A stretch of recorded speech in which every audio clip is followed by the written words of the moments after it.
All right, buckle up, folks, because today we're diving headfirst into the world of AI Whoa. that creates images and videos so real they'll make you do a double take. Yeah, Like you won't believe your eyes kind of stuff. exactly. It's like, is this real or is this AI? It's getting hard to tell. And the crazy part is, Yeah. we're going straight to the source. Uh, You've got a research paper fresh out of Google's labs.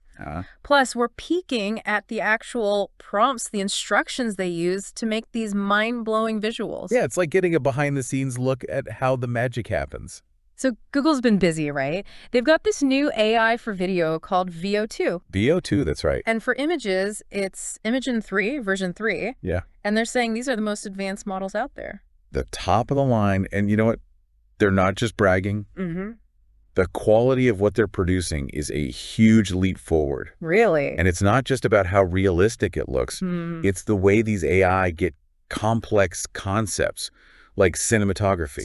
Yeah, it's like they've got a virtual director of photography built in. Wait, hold on. So you're saying AI can now make creative decisions about how a video should look and feel? Exactly. Like a human director? Exactly. Wow. It can understand prompts like use a wide-angle lens for this shot to create a sense of grandeur, or add a shallow depth of field to really make the subject pop. Oh, that's amazing. And VO2 takes those words and turns them into visual language, just like a filmmaker would. That is wild. It is. So it's not just generating pretty pictures anymore. It's understanding the art of visual storytelling. That's it. This is blowing my mind. I know. And you said something about the prompts, like they're like little mini screenplays. Exactly. Each one a window into the AI's creative process. Yeah, huh? Let's hear some of these prompts because I'm dying to know what they came up with.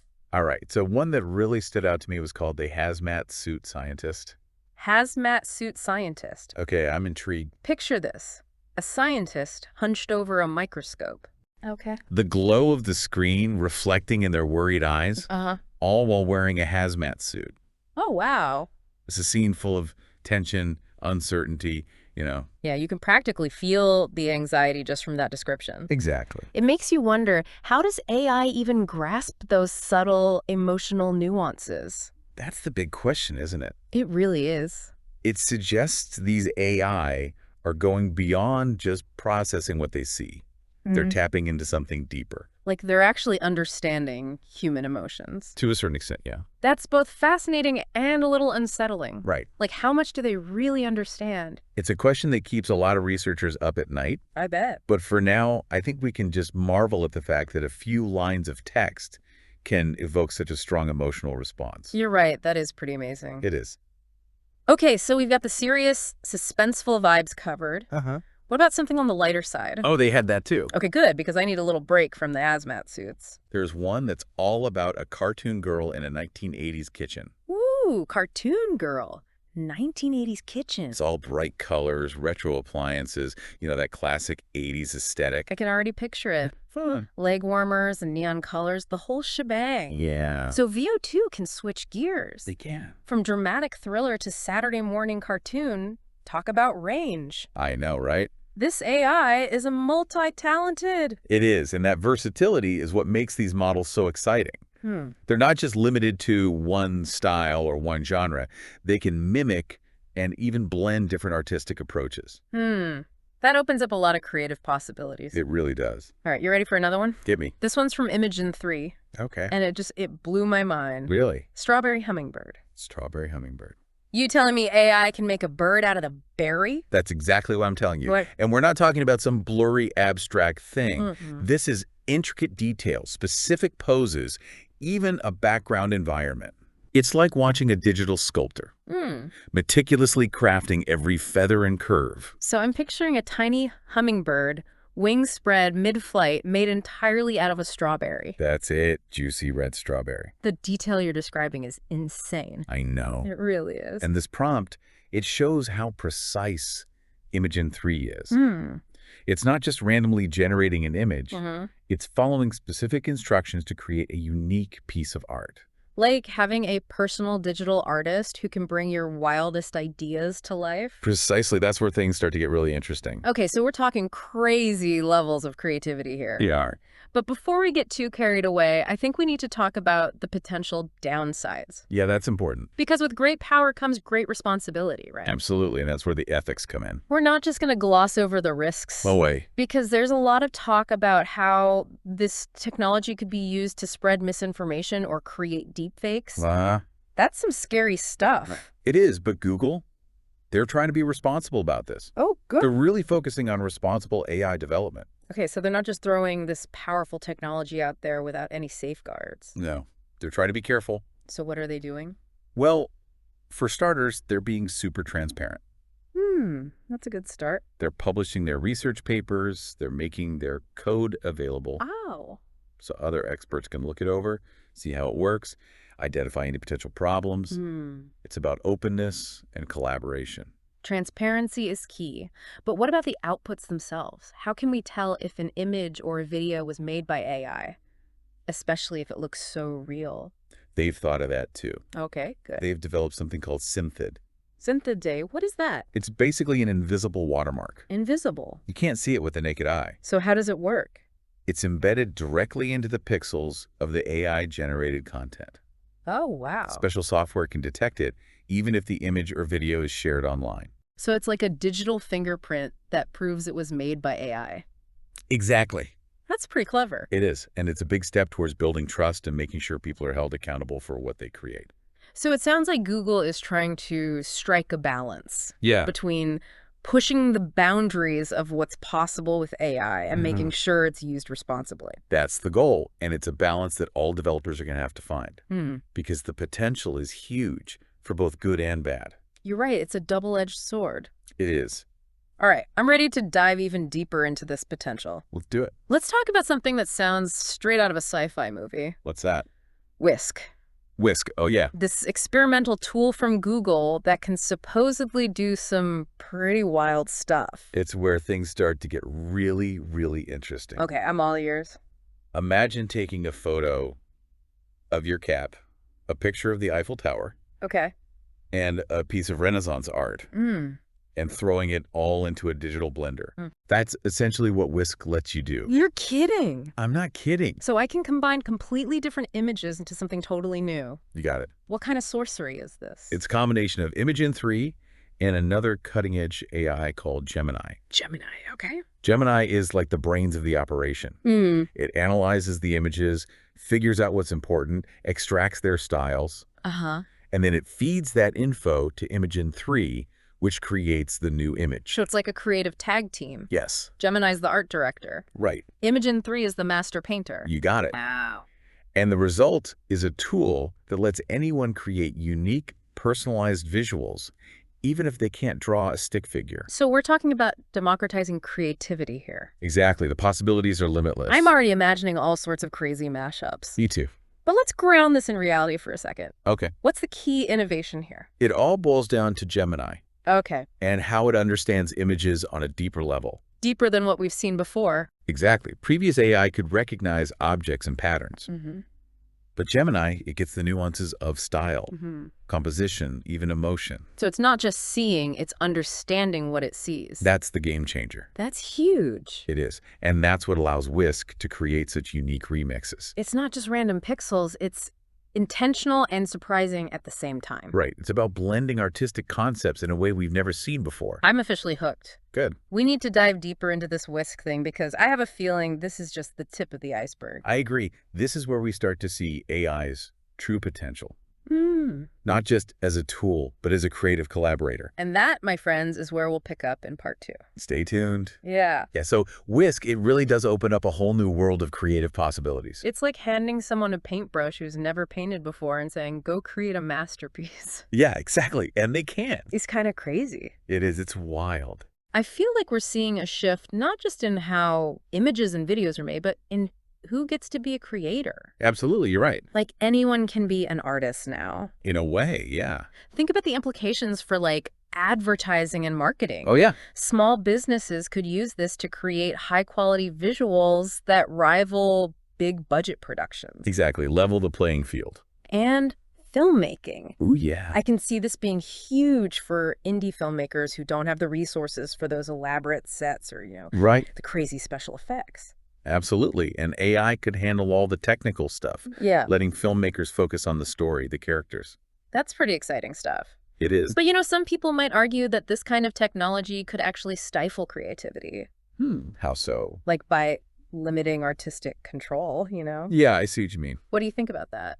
I think it depends on how these tools are used. Okay. If we see AI as a replacement for human artists, then yeah, maybe it could lead to everything looking the same, a loss of originality. Right, like a cookie cutter approach. Exactly. But if we see AI as a collaborator, a partner in the creative process, Okay.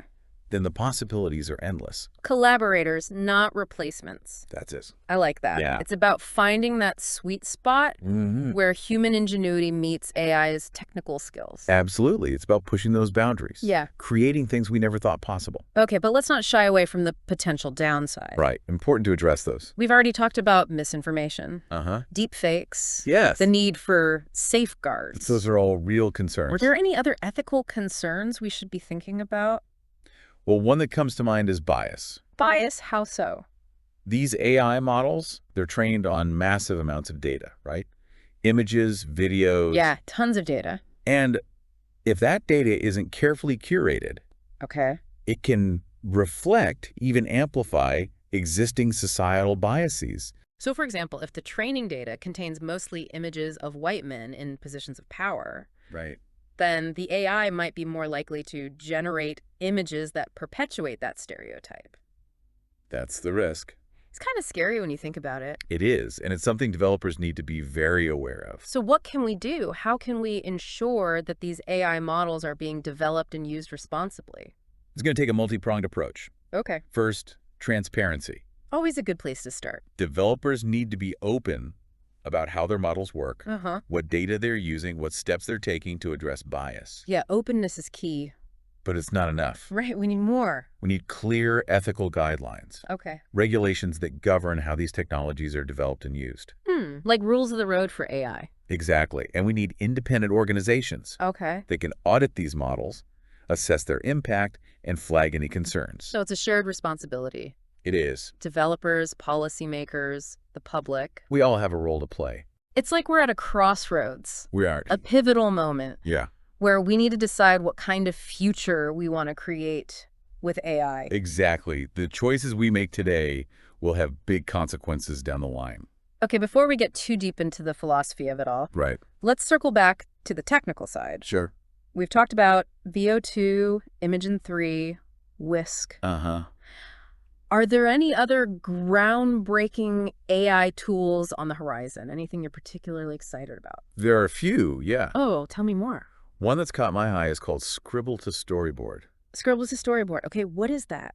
It lets you sketch out a storyboard Okay. for video using simple drawings. And then the AI takes those sketches Yeah. and generates a full animated video. Wait, so I could literally draw stick figures and the AI would turn them into a cartoon? Pretty much. That's amazing. Pretty cool. And this could revolutionize the animation industry. It could, yeah. Make it much faster and cheaper to produce high-quality animation. Exactly. It opens up a lot of possibilities. I'm already imagining all the amazing indie animated films that could be made with this. Me too. It's exciting. It feels like we're on the cusp of a new era of creative expression, Yeah, where the barriers to entry are lower than ever before. it's true. Anyone can create now. It's incredible, but also a little daunting. It is. But we have to be mindful of the risks. Right, like we've been talking about. It's a delicate balance. But the key is to approach this technology with a combination of, enthusiasm and caution. Like that. Embrace the possibilities while staying aware of the potential pitfalls. Couldn't have said it better myself. It's about using AI to enhance human creativity, not replace it. Exactly. That's the goal. So I'm curious, what kind of images or videos would you create if you had access to all these amazing tools? Oh, that's a tough one. So many possibilities, right? There are, but I think I would focus on something that celebrates the beauty of the natural world. Oh, I like that. Yeah. Maybe a series of short films about coral reefs or the migration of birds. Using AI to reconnect us with nature. Exactly. to remind us of the importance of protecting our planet. I love it. That's a beautiful idea. It's about using technology to tell stories that matter, Stories that inspire us. that make us care. Well said, and I think that's a perfect note to end on. It is. But before we wrap up this part, Yes. I want to remind our listeners that we're not done yet. There's more. We still have some fascinating prompts to unpack in part 3. We do, some of the more everyday prompts. Oh, interesting. We'll be talking about how this technology could be used to capture and share personal stories. Okay, so stay tuned, folks. Don't go anywhere. The deep dive continues. We've talked about AI, creating this crazy art and even, directing like full-on movies. But what about just like the everyday stuff, Right, the more relatable stuff. Yeah, hidden in those Google research papers. Yeah. There were some prompts that, while maybe not as like visually spectacular as a strawberry hummingbird, right, they hinted at a whole different side of this technology. Yeah, they felt very down to earth, Exactly. Like this could be used not just by like artists and filmmakers, Well, but by like regular people to capture, moments in their lives. everyday moments, exactly. Yeah. And there was one for VO2 that just said, beekeeper holding a jar of honey, sunflowers in the background, farmhouse in the distance. Yeah, I remember that one. It's a beautiful image, sure. It is. But it's not a strawberry hummingbird, It's a different vibe. It is. It's more like, Well, grounded. yeah, it's like something you might see in like a local honey commercial. Yeah. Or on a label at a farmer's market. Exactly. And what about that one with the pancakes? Oh, yeah. That one made me hungry. Syrup dripping, bacon sizzling. Yeah. The coffee being poured. I was getting hungry just reading the prompt. It was so vivid. It was. And it got me thinking about like how AI could change food photography. Imagine being able to create those professional looking visuals for your recipes or your blog, even if you're not like a pro photographer. Right. Everyone's a food stylist now. It's true. And speaking of everyday moments, Yeah. there was that prompt for dog on a flamingo float in a swimming pool. I love that one. Pure summer fun. This is pure joy. It made me smile. Me too. It's a good reminder that this technology isn't just about, serious art or like groundbreaking special effects. Right. It can also be used to capture those little moments of joy and silliness that make life worth living. Absolutely. It all comes back to storytelling, doesn't it? It really does. Whether you're a big-time director or just someone who wants to share a funny video of their dog, AI is giving us these new tools to express ourselves. Connect with each other. Exactly. And maybe that's the biggest takeaway from all of this. With that. AI image and video generation. Right. It's not just a technological advancement. It's a cultural shift. It really is. It's changing how we create, consume, think about visual media. We're at the beginning of something big, I think. It feels that way. So what does this all mean for the future of creativity? Where do we go from here? That's the question we all need to be asking ourselves. Right? That is a big one. As this technology keeps evolving, it's so important to have these open and honest conversations about its impact. Both the good and the bad. Absolutely. We need ethical guidelines, responsible development, and most importantly, we need to use these tools in a way that benefits humanity. In a way that makes the world a better place. Exactly. That's the goal. I like that. So maybe that's a good challenge for our listeners. Okay, I like it. If you had access to these powerful AI tools, what would you create? Yeah, what stories would you tell? What impact would you want to have on the world? That's a fantastic thought to leave everyone with. It is. It's a reminder that the future of this technology, it's not set in stone. Right. It's up to us. It's up to us to shape it, to use it wisely. To make sure it serves the greater good. Absolutely. Well said.